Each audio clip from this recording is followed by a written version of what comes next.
Hello दोस्तों, आज मैं आप सभी के लिए ज्ञान विज्ञान का पार्ट नंबर 12 लेकर आया हूँ। आज हम देखेंगे महत्वपूर्ण क्वेश्चन और उससे संबंधित और ढेर सारे क्वेश्चन जो कि एग्जाम के लिए बहुत ही महत्वपूर्ण क्वेश्चन साबित होंगे। तो चलिए हम लोग स्टार्ट करते हैं। मैं लव कुमार आप सभी का स्वागत करता हूँ आपके अपने यूट्यूब चैनल ज्ञान मंजिल तक में। तो हम लोग शुरू करते हैं। अब सबसे पहले है क्वेश्चन कि नीति आयोग ने जो है वोमेन ट्रांसफॉर्मिंग इंडिया अवार्ड की शुरुआत कब की? तो ये शुरुआत किया था कब? तो 2016 में। कब? तो 2016 में। नीति आयोग के बारे में जान लेते हैं कि नीति आयोग का फुल फॉर्म यानी नीति का फुल फॉर्म क्या होता है। तो नीति का फुल फॉर्म है national institution for transforming India. NITI Aayog की स्थापना जो था 1 जनवरी 2015 ईस्वी को किया गया था। कब किया गया था? तो 1 जनवरी 2015। इसको जो है योजना आयोग के जगह पर स्थापना किया गया। किस योजना आयोग याद रखेंगे, योजना आयोग के जगह पर इसकी स्थापना किया गया है नीति आयोग का। तो हम लोग देखेंगे नीति आयोग के अध्यक्ष कौन होता है। तो नीति आयोग के अध्यक्ष जो होता है प्रधानमंत्री होता है। कौन? तो प्रधानमंत्री। पूछेगा कि प्रथम सबसे पहले नीति आयोग के अध्यक्ष बनने वाला कौन प्रधानमंत्री है? तो नरेंद्र मोदी, क्योंकि स्थापना वही किए थे। इसमें अभी देख लेते हैं कि नीति आयोग में जो है वर्तमान में उपाध्यक्ष कौन है। बहुत वीवीआई क्वेश्चन है। तो राजीव कुमार। कौन है? तो राजीव कुमार याद कर लेंगे। और सीईओ कौन है? तो नीति आयोग के सीईओ है अभी अमिताभ कांत। कौन है? तो अमिताभ कांत याद कर लेंगे। और नीति आयोग के जो थे प्रथम उपाध्यक्ष कौन थे? तो अरविंद पनगढ़िया। ये भी याद रखेंगे। प्रथम उपाध्यक्ष कौन थे? तो अरविंद पनगढ़िया। अब प्रथम उपाध्यक्ष कौन थे? तो सिंधु श्री खुल्लर। कौन था? तो सिंधु श्री खुल्लर। तो ये नीति आयोग से जुड़े हुए महत्वपूर्ण प्रश्न हो गए। नीति आयोग का स्थापना 1 जनवरी 2015 ईस्वी को हुआ था। इसके प्रथम उपाध्यक्ष अरविंद पनगढ़िया और प्रथम सीईओ सिंधु श्री खुल्लर और प्रथम अध्यक्ष प्राइम मिनिस्टर नरेंद्र मोदी। नीति आयोग का अध्यक्ष कौन होता है? तो पीएम होता है। आगे देखेंगे कि गोदावरी नदी का उद्गम स्थल कहाँ है। तो गोदावरी नदी का उद्गम स्थल जो ब्रह्मगिरी पर्वत नासिक में है, उस स्थान का नाम है त्रंबकेश्वर। त्रंबकेश्वर याद कर लेंगे एकदम। यही क्वेश्चन आता है। कहाँ? तो त्रंबकेश्वर। त्रंब अब ब से होगा तो ब्रह्मगिरी पर्वत। त्रंब के ब से ब्रह्मगिरी पर्वत। इसे दक्षिण गंगा कहा जाता है। दक्षिण गंगा के नाम से गोदावरी को जाना जाता है। काली नदी के नाम से शारदा को जाना जाता है। दक्षिण भारत की सबसे लंबी नदी कौन है? तो गोदावरी नदी है। इसका लंबाई 1465 किलोमीटर है। भारत की सबसे लंबी नदी कौन है? तो गंगा नदी 2525 किलोमीटर लंबाई के साथ। विश्व की सबसे लंबी नदी कौन है? तो नील नदी, जो कि अफ्रीका में बहता है। याद कर लेंगे। आगे देखेंगे कि तमस उपन्यास के लेखक कौन है। तो तमस उपन्यास के लेखक है भीष्म साहनी। कौन है? तो भीष्म साहनी। इसी प्रकार की पुस्तक है वीवीआई की one life is not enough. तो one life is not enough ये पुस्तक लेखक है नटवर। कौन है? तो नटवर। बहुत वीवीआई क्वेश्चन है। इसी प्रकार का एक और बुक है कि a century is not enough, यानी कि a century is not enough. तो ये है सौरभ गांगुली। किसका है? तो सौरभ गांगुली, बंगाल टाइगर यानी सौरभ गांगुली। बीसीसीआई के भी वर्तमान में अध्यक्ष कौन है? तो सौरभ गांगुली। जबकि सचिव कौन है? तो जय शाह, अमित शाह का बेटा जय शाह। बीसीसीआई के अध्यक्ष कौन है? तो सौरभ गांगुली याद रखेंगे। आगे देखेंगे कि जावा प्रोसेसिंग लैंग्वेज का आविष्कार किसने किया था? James Arthur Gosling. याद रखेंगे जेम्स आर्थर गोसलिंग। कब किया था? तो 1995 में। भारत का सबसे तेज सुपर कंप्यूटर कौन है? तो भारत का सबसे तेज सुपर कंप्यूटर कौन है? तो परम सिद्धि। कौन है? तो परम सिद्धि। इसको जो है कि विश्व के 500 सबसे तेज सुपर कंप्यूटरों में 63वां स्थान मिला। कितना स्थान मिला? तो 63वां। याद रखेंगे 63। आगे देखेंगे भारत ने ओलंपिक में प्रथम बार कब भाग लिया? तो 1900 के पेरिस ओलंपिक में। यानी कि आधुनिक ओलंपिक की शुरुआत 1896 ईस्वी में हुआ था जो है एथेंस से। जबकि दूसरा ओलंपिक पेरिस में हुआ 1990 ईस्वी में। याद रखेंगे भारत में इस सबसे पहले भाग लिया।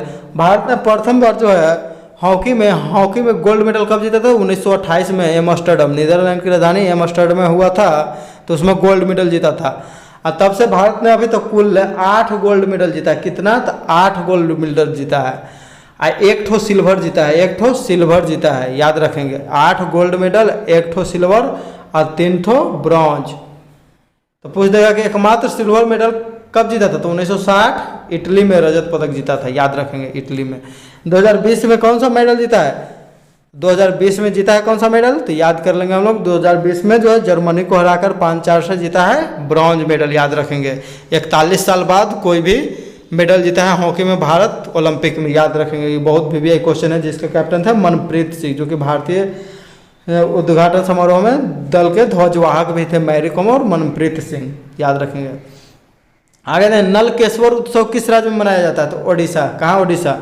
कोणार्क मंदिर कहाँ है, तो उड़ीसा में। कोणार्क मंदिर का चिन्ह जो है 10 रुपये के नोट पर है, याद रखेंगे। लिंगराज मंदिर कहाँ है, तो उड़ीसा में। पुरी, तो उड़ीसा में। रथ यात्रा कहाँ में निकाला जाता है, तो उड़ीसा में। जगन्नाथ मंदिर कहाँ में, तो उड़ीसा में, याद रखेंगे सब उड़ीसा। उड़ीसा का राजधानी कहाँ है, तो भुवनेश्वर है। नवीन पटनायक वहाँ के सीएम है अभी। आगे देखेंगे नेक्स्ट कि URL का फुल फॉर्म क्या है, तो URL यूनिफॉर्म रिसोर्स लोकेटर, याद रखेंगे। Uniform resource locator. विश्व का सबसे तेज सुपर कंप्यूटर, भारत का तो है परम सिद्धि है। भारत का कौन सा है, परम सिद्धि। भारत का प्रथम सुपर कंप्यूटर कौन है, तो परम 8000। प्रथम जो है परम 8000, पर से प्रथम, पर से परम, 8000 याद रखना है। जबकि अभी वर्तमान में सबसे तेज सुपर कंप्यूटर कौन है भारत का, तो परम सिद्धि। तो परम तो लगेंगे लेकिन सिद्धि अब एकदम सिद्ध हो गया। और विश्व का सबसे तेज सुपर कंप्यूटर कौन है, तो फुगाकू। फुगाकू नाम से ही लग रहा है जापान का है, फुगाकू, याद रखेंगे फुगाकू। बहुत ही वीवीआई क्वेश्चन है दोस्तों। अगर वीडियो अच्छा लगता है आप लोग को तो लाइक कीजिए, शेयर कीजिए और सब्सक्राइब कर दीजिए, और अपने दोस्तों के पास भेज के कम से कम चैनल को सब्सक्राइब करवा दीजिए और देखने के लिए बोलिए। इस प्रकार की महत्वपूर्ण जानकारी आपको नेक्स्ट एग्जाम के लिए मिलता रहेगा। आगे देखेंगे इनसैट 1B। इनसैट 1B को कब लॉन्च किया, 1983 में। क्या था, तो संचार उपग्रह था। भारत का प्रथम संचार उपग्रह इनसैट 1A है, 82 में लॉन्च किया गया था उसको। हाल ही में जो है भारत का जो है संचार उपग्रह कौन सा लॉन्च हो गया है, तो CMS-1 17 दिसंबर 2020 को। जबकि चर्चा में रहा था कि 17 जनवरी 2020 को GSAT-30 जो संचार उपग्रह उसका लॉन्च किया गया था। इसको रॉकेट तो एरियन 5 जो कि कहाँ से लॉन्च किया गया था, फ्रेंच गुआना के कोरू अंतरिक्ष केंद्र से, याद रखेंगे। आगे देखें कितने पर्यावरणविदों को गोल्डमैन पर्यावरण पुरस्कार 2019 सम्मानित किया गया, 6। कितने, तो 6। तो देखेंगे कि पर्यावरण जो है UNEP का मुख्यालय कहाँ है, तो नैरोबी केन्या में। कहाँ है, तो नैरोबी। UNEP का फुल फॉर्म है यूनाइटेड नेशन एनवायरनमेंट प्रोग्राम, यानी कि संयुक्त राष्ट्र पर्यावरण कार्यक्रम। तो ये कहाँ है, तो नैरोबी, याद रखेंगे। और राष्ट्रीय पर्यावरण अभियांत्रिक अनुसंधान संस्थान कहाँ है, तो नागपुर। दोनों का न से नाम है, तो नागपुर। राष्ट्रीय कहाँ हो जाएगा, तो नागपुर। वो कहाँ हो, तो नैरोबी। नैरोबी कहाँ की राजधानी, केन्या के। नागपुर किस राज्य में है, तो महाराष्ट्र में। नागपुर किस लिए प्रसिद्ध है, तो संतरा नगरी के नाम से जाना जाता है नागपुर को, याद रखेंगे नागपुर। आगे देखेंगे पर्यावरण डे जो है 5 जून को मनाया जाता है। पर्यावरण दिवस 5 जून को मनाया जाता है। 2021 का थीम क्या था, तो 2021 का जो पर्यावरण का थीम था पारिस्थितिकी तंत्र की बहाली, बायोडायवर्सिटी था, पारिस्थितिकी तंत्र की बहाली। जबकि इसमें भारत का क्या था, तो भारत का थीम था जैव ईंधन को बढ़ावा देना, यानी कि पर्यावरण को शुद्ध रखने के लिए जैव ईंधन को बढ़ावा देना, जैव ईंधन को बढ़ावा देना, याद रखेंगे। भारत का ही थीम था जैव ईंधन, जबकि यूएनओ का कौची था थीम, तो ये पारिस्थितिकी तंत्र को बहाली। सबसे पहले कब मनाया गया था पर्यावरण दिवस, 1972 ईस्वी में, याद रखेंगे। इस बार जो है वैश्विक जो है इसका वैश्विक आयोजन का वैश्विक मेजबान कौन था, तो इस बार पाकिस्तान था। 2021 का पाकिस्तान था, वही पाकिस्तान, याद है। जो अभी पाकिस्तान जो है कहता है कि अभी अफगानिस्तान आज़ाद हो गया है, यानी कि जब वहाँ पर शासन आतंकवादियों का हो गया है तो कह रहा है कि आज़ाद हो गया है। वाह। आगे देखें द्वितीय परमाणु परीक्षण का ऑपरेशन का क्या नाम था, तो ऑपरेशन शक्ति। कब हुआ था, 1998। उस समय प्रधानमंत्री कौन थे, तो अटल बिहारी वाजपेयी, याद रखेंगे। अटल बिहारी वाजपेयी थे। और जबकि प्रथम हुआ था 1974 में स्माइलिंग बुद्धा के नाम से इंदिरा गांधी। कौन, तो इंदिरा गांधी प्रधानमंत्री थे। स्माइलिंग बुद्धा, याद रखेंगे। स्माइलिंग बुद्धा। ये सब कहाँ किया गया था, पोखरण राजस्थान में किया गया था। पोखरण परमाणु परीक्षण भी के नाम से भी जानते हैं, याद रखेंगे हम लोग।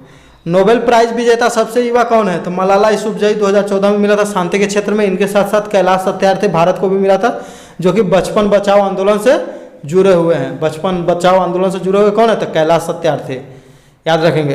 पुरुष में सबसे कम उम्र में अभी तक मिला है लॉरेंस ब्रैग को, 25 वर्ष, लॉरेंस ब्रैग। मलाला यूसुफजई जो है पाकिस्तान की है, पाकिस्तान की है। इन्हीं के अथी पर बनाया फिल्म गुल मकई, याद रखेंगे, Malala Yousafzai. We are displaced पुस्तक के लेखक कौन है? तो मलाला यूसुफजई ही है। We are displaced. आगे देखेंगे कि प्रथम संविधान संशोधन कब हुआ था? तो प्रथम संविधान संशोधन जो है 1951 ईस्वी में हुआ था। इससे जो है भारत में 9वीं अनुसूची जोड़ा गया था। यानी कि प्रथम संविधान संशोधन के तहत भारत में मूल संविधान में जो है 8 अनुसूचियाँ थी, जबकि प्रथम जोड़ा गया तो 1951 में प्रथम संविधान संशोधन। इसमें जो है भूमि सुधार कानून के बारे में बताया गया है, जिसमें कितने सब्जेक्ट रहते? 284, याद करेंगे 284। जबकि भारत का संविधान जब अंगीकार किया गया था 24 नवंबर 1949 को, तो उस समय भारतीय संविधान पर कितने लोगों ने हस्ताक्षर किया था? तो 284 लोग ही थे। बहुत क्या मिलता जुलता चीज़ है, 284। नेक्स्ट याद करें, प्रधानमंत्री स्वास्थ्य सुरक्षा योजना कब शुरू किया गया? 2006 में।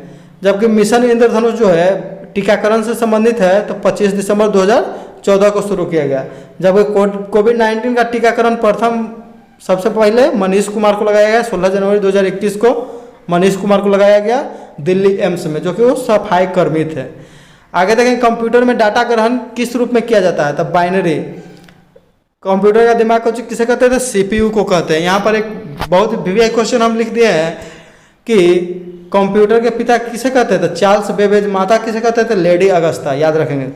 आगे देखेंगे कि सांची का स्तूप किसने बनवाया? तो सहस्त्र सांची सहस्त्र सम्राट अशोक। कहाँ में है? तो मध्य प्रदेश में। सांची का स्तूप का जो है कितने रुपए के नोटों पर देखने को मिलता है फोटो? तो 200 रुपये। 100 रुपये पर किसको मिलेगा? तो रानी के बाब। रानी को देखने जाएंगे तो 100 रुपया लगेगा, जबकि सांची स्तूप जाएंगे घूमने तो 200 रुपया लगेगा। सूर्य भगवान को बड़ी सस्ता में देख लेंगे, कोणार्क मंदिर 10 रुपया में। आगे देखेंगे, राजा रवि वर्मा किस क्षेत्र से जुड़े हुए थे? चित्रकारी। ये भारत के बहुत महान चित्रकार थे। इन्हीं के द्वारा नल दमयंती ये सब सारा चित्र बनाया गया है। ये जो थे इनका संबंध जो था किस स्थान से? त्रावणकोर। ये बड़ोदरा गुजरात में स्थित लक्ष्मी विलास महल में इनके जो है चित्रों का बहुत बड़ा संग्रह मिलता है। लक्ष्मी विलास महल, बड़ोदरा गुजरात, याद रखेंगे। लक्ष्मी विलास महल, बड़ोदरा गुजरात। अगर पूछा जाएगा कि राजा रवि वर्मा जो है किनसे जो चित्रकारी सीखे थे, तो ये मदुरै के चित्रकार थे अलाग्री नायडू। मदुरै के चित्रकार कौन थे दोस्तों? तो अलाग्री नायडू। इन्हीं से जो है चित्रकारी के रूप में सीखे थे। और एक विदेशी चित्रकार जो भारत में घूमने आए थे, उनका नाम था थियोडोर जेन्सन। उनसे सीखे थे। तो इन्हीं दोनों से सीखे हैं चित्रकारी राजा रवि वर्मा, जो कि इतना ख्याति प्राप्त किए। इनके द्वारा महत्वपूर्ण चित्र बनाया गया, तो हम लोग बता देते हैं कौन कौन। शकुंतला, फल लेने जा रही स्त्री, लक्ष्मी यानी देवी लक्ष्मी जो है, लक्ष्मी देवी, उनका अष्टसिद्धि, सरस्वती का चित्र भी इन्हीं के द्वारा बनाया गया। अर्जुन और सुभद्रा, ये सब महान चित्र बनाए हैं। बहुत ही वीवीआई क्वेश्चन है। आगे देखेंगे, प्रथम पंचवर्षीय योजना का मुख्य उद्देश्य क्या था? तो ये कृषि का विकास था। प्रथम पंचवर्षीय योजना 1951 से 56। भारत में जो है पंचवर्षीय योजना को जो है किस उद्देश्य के अनुरूप लिया गया था? तो रूस। किससे? तो रूस के। भारत में अब पंचवर्षीय योजना को समाप्त कर दिया गया है। इसका सब लास्ट में जो है पंचवर्षीय योजना, 12वीं पंचवर्षीय योजना 2012 से 17 तक चला। 2012 से 17 तक योजना आयोग के साथ साथ समाप्त हो गया। ये भी याद रखेंगे। उसका 2012 का थीम क्या था? माने कि तेज, अधिक, समावेशी और सतत विकास। याद रखेंगे, क्वेश्चन पूछ सकता है। तेज, अधिक, समावेशी और सतत विकास। आगे देखेंगे, फूल गोभी किस प्रकार का पुष्प है? तो फूल गोभी जो है द्विलिंगी है। क्या है? द्विलिंगी है। यहाँ पर एक बहुत वीवीआई क्वेश्चन हो जाएगा कि लकड़ी से बना प्रथम उपग्रह वीजा वुडसैट को जो है किस देश ने बनाया है? तो फिनलैंड। कौन बनाया है? तो फिनलैंड। इसे लॉन्च कौन करने की तैयारी कर रहा है 2021 के अंत में? तो ईएसए यानी कि यूरोपियन स्पेस एजेंसी। लॉन्च कौन करने का योजना बना रहा है? तो यूरोपियन स्पेस एजेंसी। याद रखेंगे, बहुत वीवीआई क्वेश्चन है, यूरोपियन स्पेस एजेंसी। नेक्स्ट देखते हैं आगे कि ज्ञान विज्ञान पाठ 10 में पूछा गया था प्रश्न कि भारत के शेक्सपियर के नाम से किन्हें जानते हैं? तो भारत का शेक्सपियर किन्हें कहा जाता है? तो कालिदास। शेक्सपियर जो थे इंग्लैंड के थे, जो महान लेखक थे, तो उन्हीं के नाम पर जो है भारत का शेक्सपियर किसे कहा जाता था? कालिदास को। किसके? कालिदास। इनके द्वारा लिखा गया महत्वपूर्ण पुस्तक था मालविका अग्निमित्र, जो कि कालिदास की प्रथम रचना थी। मालविका अग्निमित्र। अभिज्ञान शकुंतलम प्रथम ऐसी पुस्तक है जिसका अंग्रेजी में अनुवाद किया गया है। याद रखेंगे दोस्तों, इन्हीं के द्वारा ये ख्याति प्राप्त किए थे। अभिज्ञान शकुंतलम, विक्रम वर्षीयम, कुमार संभवम, रघुवंशम, मेघदूतम, ऋतुसंहार इनके प्रमुख जो है पुस्तक है। ये सब याद रखेंगे। इनका जो है सही जवाब जो था कालिदास, देने वाले लोगों का है नाम अमन कुमार, खुशबू कुमारी, अमित कुमार, नीतीश रंजन, राजू कुमार, सोनम कुमारी। इन सभी को मेरे तरफ से ढेरों सारी शुभकामनाएं। आगे आप लोग ऐसे ही जुड़े रहिए और प्रयास करते रहिए, हम आपके साथ हैं और आप भविष्य में आपको सफलता जरूर मिलेगी जिसमें आप सफल होना चाहते हैं।